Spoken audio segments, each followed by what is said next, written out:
Hi friends, இந்த வீடியோவில் நம்ம ஒரு பயனுள்ள தகவல் பற்றி பார்க்க போகிறோங்க.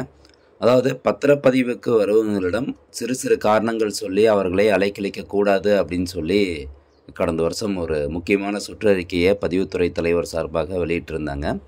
அந்த சர்க்குலர் கண்டிப்பாக எல்லாருமே தெரிஞ்சுக்கணும் அப்படிங்கிறதுக்காக இந்த வீடியோ மேக் பண்ணியிருக்கேன்.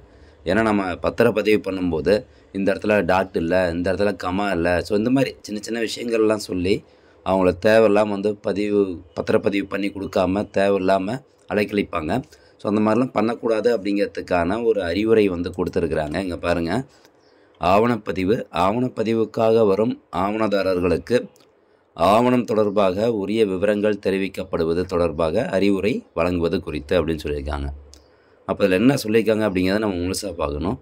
அதாவது ஆவணப்பதிவு தொடர்பாக பதிவு அலுவலகத்திற்கு வரும் ஆவணதாரர்களால் பதிவுக்கு தாக்கல் செய்யப்படும் ஆவணங்களில் காணப்படும் சிறு பிழைகள் தொடர்பாக உரிய காரணங்களின்றி அலைக்கழிக்கப்படுவதாகவும், அவர்களால் தாக்கல் செய்யப்பட்ட ஆவணங்கள் தொடர்பாக சார்பதிவாளர்களால் பிற அலுவலர்களுக்கு அல்லது பிற சார்பதிவங்களுக்கு அனுப்பி வைக்கப்படும் கடித போக்குவரத்து ஆவணதாரர்களாகிய அவர்களுக்கு எவ்வித தகவலும் தெரிவிக்கப்படுவதில்லை எனவும் பதிவுத்துறை தலைவரின் கவனத்திற்கு வரப்பெற்றுள்ளது.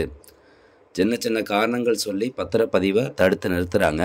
அதே மாதிரி எதுனா ஒரு சில பத்திரப்பதிவு நம்ம பண்ண போகிறோம், பத்திரப்பதிவுக்கு தாக்கல் செய்யக்கூடிய அந்த ஆவணம் தொடர்பாக சார்பதிவாளர் ஆஃபீஸ், அதாவது சப்ரெஜிஸ்டர் ஆஃபீஸ் டு சப்ரெஜிஸ்டர் ஆஃபீஸ், அதாவது லெட்டர் அனுப்பிச்சிக்கிறாங்க.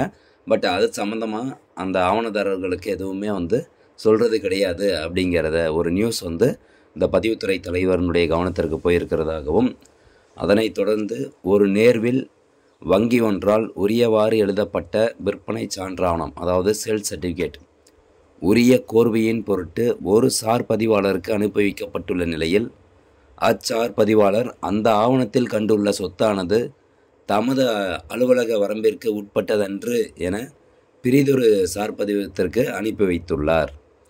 இது குறித்து தொடர்புடைய வங்கிக்கோ ஆவணதாரர்களுக்கோ எவ்வித தகவலும் தெரிவிக்கப்படவில்லை. இதனில் நீதிமன்றம் வரை செல்ல நேர்ந்து ஆவணதாரர் அவதியுற்றதாக மாண்புமை சென்னை நீதிமன்றம் தனது கண்டனத்தையும் வருத்தத்தையும் பதிவு செய்துள்ளது. இவ்வாறான நேர்வுகளை இனிவரும் காலங்களில் அறவே நிகழாவாறு சார்பதிவாளர்கள் பதிவுக்கு தாக்கல் செய்யப்படும் ஆவணங்கள் குறித்த நிலையினை ஆவணதாரர்களுக்கு உரியவாறு தெரிவித்திடல் வேண்டுமென்றும், ஆவணதாரர்களால் உடனுக்குடன் சரி செய்யத்தக்க சிறு பிழைகளுக்காக எக்காரணம் கொண்டும் ஆவணதாரர்களை அலைக்கழிக்கலாகாது எனவும் இச்சுற்றறிக்கை வாயிலாக வலியுறுத்தப்படுகிறது அப்படின்னு சொல்லியிருக்காங்க. மேற்படி சுற்றறிக்கை பெற்றுக்கொண்டமைக்கு துணைத் தலைவர்கள் தங்களின் ஒப்புகையை அளிக்கவும் கோரப்படுகிறது. ஸோ இதில் நம்ம தெரிஞ்சிக்க வேண்டிய விஷயம் என்ன அப்படின்னு கேட்டிங்கன்னா, ஏதாவது ஒரு தேவையில்லாத சின்ன சின்ன பிழைகள்லாம் பத்திரத்தில் இருக்கக்கூடிய சிறு பிழைகள் காரணங்கள் காட்டி உங்களை பத்திரப்பதிவு பண்ணாமல் அலைக்கழிக்கிறாங்க அப்படின்னா இந்த சுற்றறிக்கையை காமிச்சு இந்த மாதிரி நடந்திருக்கு அப்படின்னு சொல்லி சீக்கிரம் எங்களை பத்திரப்பதிவு பண்ணி கொடுங்க அப்படிங்கிறத கேட்கலாம். அதே மாதிரி பார்த்திங்கன்னா, இந்த சுற்றறிக்கை எதை பேஸ் பண்ணி வந்திருக்குன்னா, ஒரு சாதாரண பொதுமக்களுக்கு இந்த மாதிரி ஒரு பிரச்சனை அதை பேஸ் பண்ணி ஒரு சுற்றறிக்கை வரல.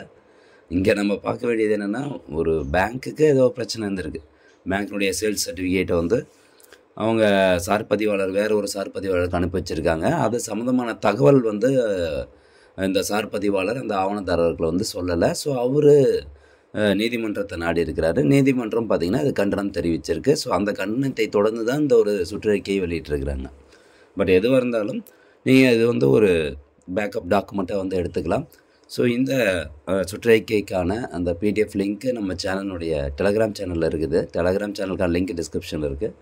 தேவைப்படுறவங்க இந்த சுற்றறிக்கையை டவுன்லோட் பண்ணி பார்த்துக்கோங்க. ஓகே ஃப்ரெண்ட்ஸ், மீண்டும் அடுத்த ஒரு நல்ல பதிவில் சந்திக்கலாம். நன்றி, வணக்கம்.